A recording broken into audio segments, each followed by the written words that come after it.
একটা দিয়ে শুরু করুক, নিজে পরিশ্রম করুক। আমি আজকে অনার্স পাস করেও মনে করেন যে আমি গরুর খামারে দিছি, আমার নিজের কাজ, আমি এটা ছোট মনে করি না। আমি নিজে নিজে পরিশ্রম করছি, নিজে হাট থেকে গরু নিয়ে আসতেছেন, জি মানে ওকে যখন হাড্ডি গরু যেটা জি, বলি জি।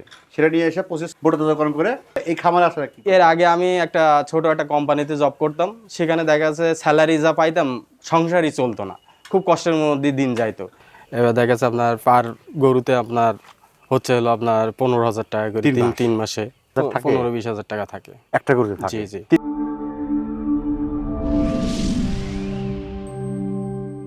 আসসালামু আলাইকুম, বিসমিল্লাহির রহমানির রহিম। প্রিয় দর্শক, আশা করি সব ভালো আছেন, সুস্থ আছেন, সুন্দর আছেন। আজকে দেখেন আমরা একটা শিক্ষিত লোকের কাছে আসছি যারা হাড্ডি গরু পালন করতে চান। হয়তো আপনারা দেখেন, আপনার আশেপাশে দেখেন, আশেপাশে খামারে বা হাটে প্রচুর কিন্তু হাড্ডি গরু পাওয়া যায়। এর মধ্যে কিনা আপনি কীভাবে 3 মাস 2.5 মাস পালন করবেন, কোনো কোরবানি টার্গেট করার দরকার নাই, এবং প্রতিটা গরু থেকে 20 থেকে 30,000 টাকার মতো লাভ করা সম্ভব। কীভাবে করবেন, কেমনে করবেন, কী খাওয়াবেন, কী খাওয়ালে আপনার গরু সুস্থ থাকবে, A to Z আমার সাথে থাকেন, দেখতে থাকেন, দয়া করে স্কিপ করবেন না। যারা হাড্ডি গরু পালন করতে চান তাদের জন্য আজকের এই পর্বটা ভালো হতে চলছে। আমার সাথে আসেন। আসসালামু আলাইকুম ভাই। ওয়ালাইকুম আসসালাম। ভালো আছেন? জি আলহামদুলিল্লাহ, আপনি ভালো আছেন? দর্শক দেখছেন কই আছি, ঘাস কাটতেছেন? হ্যাঁ ফাইন। আর কি ওগুলো খেয়ার কি করে? খেয়ার কাটে, খেরও কাটি। ঘাসও কাটেন? হ্যাঁ। এই মেশিন কটা দিয়েছেন? মেশিন কিনতে হলো আপনার ওই 30,000 টাকা দিয়ে। 30,000 চায় না, বেশি দিন জি। যায় না। ফাইন। আচ্ছা, একটু খামারে যাই, দেখি কি অবস্থা। গরু কতগুলো আছে? 10 পিস আছে। সব কি দেশি? সব দেশি। বাহ, ফাইন তো ভাই, সব দেশি। তার মানে কোরবানি টার্গেট কি? কোরবানিতে ওই ওই দুইটা বিক্রি হবে। আচ্ছা ভাই, এই যে আপনি খামার করতেছেন, এটা বৈশিষ্ট্য, খামারের বৈশিষ্ট্য কি? এই যে আমি হাটে যাই, হ্যাঁ। যে মনে করেন যে আপনার হাড্ডি গরু যেগুলো থাকে ওইগুলো আমি কিনে নিয়ে আসি, মানে শুকনা যেগুলো, আচ্ছা, যেগুলো মনে করেন যে একবার চিকনা, এইগুলো নিয়ে এসে দেখা যাচ্ছে আমি আপনার 2 মাস কি 3 মাস খাওয়ানোর পরে যে একটু মোটাতা যায় সেই মনে করেন যে বাজারে বিক্রি করে দেয়। আর অধিকাংশ দেখা যাচ্ছে আমার আপনার এখন দেখা যাচ্ছে কোরবানির টার্গেট আছে, আমার কোরবানির টার্গেটে দেখা যাচ্ছে আপনার ওই সাইডে 2টা বিক্রি করে দিব। এরপরে দেখা যাচ্ছে ছোট ছোটগুলো আছে, এগুলো আবার দেখা যাচ্ছে 2 মাস কি 2.5 মাস কি 3 মাসের ভিতরে আমি এগুলো আবার বিক্রি করে দিই। তারপর আপনার কাজ হলো হাট থেকে গরু নিয়ে আসতেছেন, জি। মানে ওকে যখন হাড্ডি গরু যেটা জি, জি, বলি জি। সেটা নিয়ে এসে প্রসেস বড় করে বিক্রি করে দেই, সেটা কুরবানি হোক বা আর কুরবানি ছাড়া হোক। কোরবানি ছাড়া হোক। বাহ, এই বুদ্ধি কই পেলেন? টেকনিক, ফাইন তো টেকনিক। এটা আপনার দেখা যাচ্ছে আমি অনেক চিন্তা ভাবনা করছিলাম, কিন্তু দেখা যাচ্ছে আমার সেভাবে পুঁজি ছিল না। পুঁজি না থাকার কারণে আমি মনে করেন এইভাবে কোনো পরিকল্পনা আমি যাইতে পারি না। কিন্তু হঠাৎ করে একটু মনে আসলো যে একটা গরু নিয়ে শুরু করি। তখন আমি একটা হাড্ডি গরু আমি কিনে নিয়ে আসলাম বাজার থেকে। আনার পরে দেখা যাচ্ছে আমি এরে লালন পালন করে খাওয়ায়ে মনে করেন যে মোটা তাজা করে বিক্রি করে দিব। আচ্ছা, এবার দেখা যাচ্ছে আপনার প্রথমে জি জি তোর প্রথমে লাভ কত ছিল এই এক গরুতে? তখন ওই দেখা যাচ্ছে অল্প থাকতো, আচ্ছা। খরচ খরচা দিয়ে দেখা যাচ্ছে আমার 1,020 টাকা থাকতো। আচ্ছা, এবার দেখা যাচ্ছে আমার বড় পরিকল্পনা নিতে গেলে তো আমার লাগবে অনেক টাকা। আচ্ছা। তখন তার আমার ওই রকম সামর্থ্য ছিল না, আমি মেলা গরু কেনার সম্ভব না। এখন আমি আস্তে আস্তে একটা গরু দিয়ে মনে করেন আমি শুরু করছি। আমার তখন এখন যেমন আপনি খামার দেখছেন, তখন আমার খামার ছিল না, আমি ছোট একটা চালা দিয়ে সেখানে আমি একটা গরু পালন করতাম। আচ্ছা। এখন দেখা যাচ্ছে আমার খামারে 10টা গরু আছে। আল্লাহ দিলে আমার মনে করেন যে এখন টাকা হয়েছে, আমি সেই হিসাব করে করছি, খামারও করছি, গোয়েলও করছি, ঠিক আছে। এখানে মনে করেন যে আমার ইনভেস্ট সব এটা কি আপনি একাই কাজ করেন না আর দুজন আছে? না, এখানে মনে করেন যে আমি একাই পরিশ্রম করি, একাই সবকিছু এই করি। ইয়ার গাছ ক্ষেতগুলো আপনার? হ্যাঁ হ্যাঁ, এই ঘাসের? ঘাসের খেত হলো আমার। এখান থেকে মনে করেন যে সব আমি একা নিজে তত্ত্বাবধান করি, কারণ আমার আপনি এর আগে কি করতেন, মানে এই খামারে আসার কি? এর আগে আমি একটা ছোট একটা কোম্পানিতে জব করতাম, সেখানে দেখা যাচ্ছে স্যালারি যা পাইতাম সংসারই চলতো না, খুব কষ্টের মধ্যে দিন যাইতো। এখন দেখা যাচ্ছে ওখান থেকে আমার তার সেইভাবে ইনকাম হতো না যে আমি একটা গরু কিনবো। তা আমার এক বন্ধু আমাকে একটা বুদ্ধি দিল যে তুই একটা সমিতি থেকে কিছু টাকা নিয়ে তুই সমিতি যদি চালাইতে পারিস, সেখান থেকে সমিতি চালাবে প্লাস একটা গরু পুষবি, এখান থেকে কিছু টাকা দিয়ে অল্প অল্প করে। তখন আমার হঠাৎ করে মানে এটা মনের ভিতরে গাঁথলো যে আমি এটাই করে যদি লাভবান হইতে পারি তাহলে সমস্যা কোথায়। তখন আমার স্ত্রীর সাথে আলাপ আলোচনা করে আমি মনে করেন যে একটা গরু কিনলাম, সবচেয়ে মনে করেন যে যেটা হাট মানে কমের ভিতরে। গ্রামে আনার পরে দেখা যাচ্ছে অনেকে বলে যে এই গরু কি বাঁচবে, আমি বললাম না বাঁচে, আল্লাহ ভরসা। এখন আমি মনে করি সেখান থেকে ওই গরুটা লালন পালন করা শুরু করছি। এই ভুসি দিচ্ছেন তাই না? জি। ভুসি নেন, এবার কি করবেন, এটা কাটবেন না? জি, এই যে খোলার সিস্টেম আছে। ও, লক করা, জি। ফাইন। তো কয় চামচ করে দেন? এ হলো আপনার একটা গরুর জন্য আপনার 1 চামচ করে। 1 চামচ করে কয় জি। বেলা? এটা হলো আপনার 2 বেলা খাওয়াই, 2 বেলা। সকালে আর হলো আপনার বিকালে। আচ্ছা, এই গরুকে কি খাবার দিচ্ছেন আপনি? গরুরে খাবার দিচ্ছে আপনার যে ভুট্টার গুঁড়া, জ্বালানোর পরে ওটা অলরেডি আপনি ভুট্টার গুঁড়ো জাল করেন, জি জি সেদ্ধ করেন? জি জি, সেদ্ধ করে দিয়ে দিছেন? হ্যাঁ অলরেডি দিয়ে দিছি। আর এই ভুসির সাথে? আর ভুসির সাথে এটা মিশাই খাইতে দেবো প্রত্যেকটা গরুর। আচ্ছা, আর ওই যে কাঁচা ঘাস কখন দেন? কাঁচা ঘাস দিয়ে হলো আপনার এই একটু পরে, এটা খাওয়ানোর কিছুক্ষণ পরে কাঁচা ঘাসের সাথে খড় দিয়ে মনে করেন যে খাওয়াবো। আচ্ছা আচ্ছা, এটা কি তাহলে? এটা হলো আপনার অস্ট্রেলিয়ান গ্রোথ গ্রোথ পাউডার। এই যে অস্ট্রেলিয়ান গ্রোথ পাউডার, এটা খাওয়াচ্ছেন কেন? এটা খাওয়াচ্ছি মনে করেন যে আপনার যে ষাঁড় গরু যে আমি হাড়ালা কিনে নিয়ে আসতাম, এটা দেখা যাচ্ছে খাওয়ালে এটা আপনার খাওয়ার রুচি বাড়ে, হজম শক্তি বৃদ্ধি করে, ওর ভিটামিন ক্যালসিয়ামের ঘাটতি পূরণ করে, রোগ প্রতিরোধ ক্ষমতা বৃদ্ধি করে। অনেক সময় দেখা যাচ্ছে হরমোনাল যে ধাতু ক্ষয় হয় আপনার, যে ষাঁড় গরুগুলো উত্তেজনা ফিল করে, এইগুলো মনে করেন যে খাওয়ালে আপনার এটা উত্তেজনা ফিল করেন, এটা নিয়ন্ত্রণ করে, আর এটাই মনে হয় মাংসতে রূপান্তরিত করে।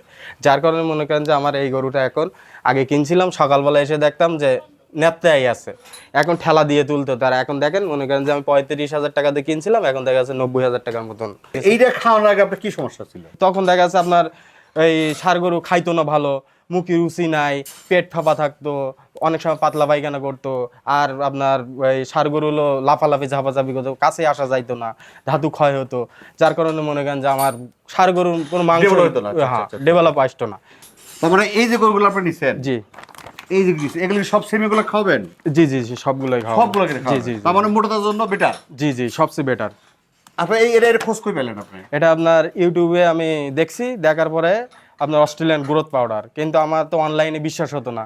এবার নিজে বিশ্বাস করে একটা নিয়ে আসলাম, দেখি একটা গরুর আমি পরীক্ষা করে দেখি যে হ্যাঁ তাদের কাজ কথায় মিল আছে কিনা। আমি যখনই মনে করেন একটা প্রোডাক্ট আমি কাজ কথায় মিল করে আমি এটা নিয়ে আসছি, আনার পরে একটা যখন আমাকে ডেভেলপ করছে, এখন আমি কার্টুন নিয়ে আসি। ওই যে কার্টুন কার্টুন। জি জি, বাইরে এই যে কার্টুন দেখছেন। পরে দেখা যাচ্ছে খুরা রোগ হয়েছিল এখানে, হ্যাঁ হওয়ার পরে আপনার ঘা হয়ে গেছিল। হ্যাঁ। এখন ডাক্তারের অনেকবার ফোন দেওয়ার পরেও সে আসে না। আচ্ছা। না আসার পরে দেখা যাচ্ছে আপনার আমি ওই ওষুধ খাওয়ানোর পরে ওটা দেখা যাচ্ছে আপনার যে খুরা রোগটা ক্লিয়ার করে। অনেক সময় দেখা যাচ্ছে আপনার এই যে পাতলা পায়খানা হয়, আর আপনার এই যে উজ্জ্বলতা, গরু যে এটা গ্লেজ যেটা দেয় আর কি, উজ্জ্বলতা, ষাঁড় গরুর যেটা গ্লেজ দরকার। হ্যাঁ হ্যাঁ, এটা মনে করেন যে ওটা খাওয়াইলে আপনার এই উজ্জ্বলতাটা আসে বেশি। ভাই, যে আপনি খের খাওয়াচ্ছেন, ঘাস খাওয়াচ্ছেন, মানে আপনার ভুসি খাওয়াচ্ছেন, আবার ওই যে ভুট্টা খাওয়াচ্ছেন, পাশাপাশি প্রোডাক্টও দিচ্ছেন। এখানে একটা করে যদি আমরা ধরি, আপনি কিন্তু বলছেন যে 45 থেকে 50 গরু আপনি কিনেন না, এবং আপনার টার্গেট কিন্তু 3 মাস। জি, তাহলে একটা গরুর পিছনে মোটামুটি 3 মাসে কেমন খরচ হয় খাবার টাবার দিয়ে? এটা আমার দেখা যাচ্ছে আপনার পার ডে আপনার 150 টাকা থেকে 160 টাকা খরচ হয়। আচ্ছা। এবার দেখা যাচ্ছে আপনার পার গরুতে আপনার হচ্ছে হলো আপনার 15,000 টাকা করে 3 মাসে। এবার এটা আমি দেখা যাচ্ছে আপনার 80,000 টাকা বিক্রি করি, 80 কি 85, তার মানে পার গরুতে কি 15-20 হাজার থাকে? 15-20,000 টাকা থাকে একটা গরুতে থাকে? জি জি 3 মাসে টার্গেট। জি জি, এটা কি ভালো প্রজেক্ট মনে করতেছেন? ইনশাল্লাহ ভালো প্রজেক্ট। গাভী পালেন না কেন? গাভীতে দেখা যাচ্ছে অনেক খরচ আছে, আর ওর পিছনে খাটিয়ে আরো বেশি। আচ্ছা। কারণ ষাঁড় গরুতে অতটা খাটা লাগে না, যার কারণে মনে করেন ষাঁড় গরুই নিয়ে আসে।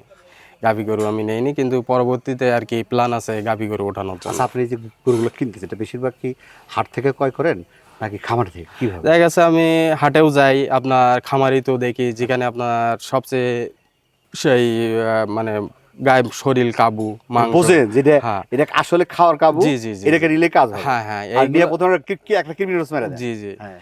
আর দেখা যাচ্ছে আমার ওই যে মেডিসিন দিলে তো দেখা যাচ্ছে আপনার কৃমিনাশকও লাগে ওই না। ওই ওই জি, প্রোডাক্ট জি। মধ্যে সব চলে জি আসে। জি আচ্ছা জি, আচ্ছা এই জন্য দেখা যাচ্ছে আমার ওটা আমার কৃমিনাশক করা লাগতেছে না। আপনার অন্য দেখা যাচ্ছে খুরা রোগ টোগ এগুলো দেখা যাচ্ছে আমার ওখান থেকে ওই একটা মেডিসিন খাওয়াই আমার অনেক উপকার হয়। মাশাআল্লাহ, আপনার খামারটা সুন্দর। এই এখন মোটামুটি ধরে আপনি যখন শুরু করছিলেন একটাতে শুরু করছিলেন, জি জি, ছোটটা গরু দিয়ে।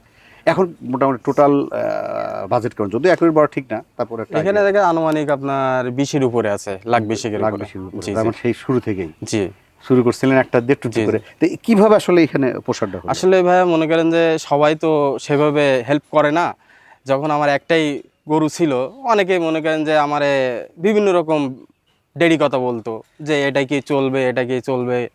আমার দেখা যাচ্ছে আপনার নিজের একটা সাহস আর উপর আল্লাহর ভরসা করে মনে করেন যে আমি শুরু করছি। আমার দেখা গেছে এনজিও থেকে কিছু হেল্প করছিল, সেখান থেকে টাকা দিয়ে আমি দেখা গেছে একটা গরু কিনছি, সেখান থেকে আমার 10,000 কি 20,000 টাকা লাভ হয়েছে। এটা মনে করে জমায় জমায় যখন 4টে 5টা যখন গরু হলো, তখন দেখা গেছে আমার আত্মীয় স্বজন বলেন সবাই দেখা গেছে আমাকে হেল্প করার জন্য ব্যস্ত। কারণ যখন একটা মানুষ ডেভেলপ হয় তখন দেখা গেছে তার তো দিলে আমি পাবো, এটাই হলো এখন সমাজের নিয়ম। দেখা গেছে আমার স্ত্রী আমাকে সাহস দিছে, আমার বাপ কিছু টাকা দিছে, মা কিছু টাকা দিছে, আর দেখা যাচ্ছে জমি জায়গা অল্প পরিমাণ আছে, সেখান থেকে কিছু আসার পরে আমি নিজেই মনে করেন যে আপনি কিন্তু একদম বেকার বেকার ছিলেন, জি আপনি যদি বেকার জ্বালা বোঝেন। আসলে যারা প্রবাসে আছে বা আমার কিছু উদ্যোক্তাগুলো আছে তারা কিছু করতে চায়, আপনি যেহেতু মোটা তাজাকরণ করতেছেন, মানে হাড্ডি গরু করতেছেন, তাদেরকে আপনার তরফ থেকে কি একটা উপদেশ থাকবে যে আসলে কীভাবে আসা উচিত কামারে? আসলে যদি মনে করে যে সে নিজে পরিশ্রম করতে পারবে, হ্যাঁ, তাহলে মনে করেন এই আপনার খামারিতে আসতে পারে। কিন্তু নিজে পরিশ্রম না করতে পারলে সে এসে কোনো লাভ নাই। আচ্ছা। কারণ আমি খুব অসহায়ের ভিতরে ছিলাম, আমার টাকাই ছিল না। আমি অনেক কষ্টের পরে মনে করেন একটা দিয়ে শুরু করছি। এখন দেখা যাচ্ছে আমার এই খরচ খরচা থাকে না, নিজেই চলতে পারি না। পাড়া প্রতিবেশী মনে করেন আমার 2 টাকা হেল্প করে না। আর সবচেয়ে বড় কথা, যদি টাকা থাকে তাহলে তার পিছনে সবাই আছে, টাকা না থাকলে তার পিছনে কেউ নাই। তেলালা মাথায় সবাই তেল দেয়, রুকু মাথায় কেউ তেল দেয় না, এটা হলো বড় কথা। এখন দেখা যাচ্ছে যারা প্রবাসে থাকে, যারা বেকার আছে, একটা দিয়ে শুরু করুক, একটা দিয়ে শুরু করুক, নিজে পরিশ্রম করুক। আমি আজকে অনার্স পাস করেও মনে করেন যে আমি গরুর খামারে দিছি, আমার নিজের কাজ, আমি এটা ছোট মনে করি না। আমি নিজে নিজে পরিশ্রম করছি, নিজে লালন পালন করছি, নিজের সন্তানের মতন করে মানুষ করছি।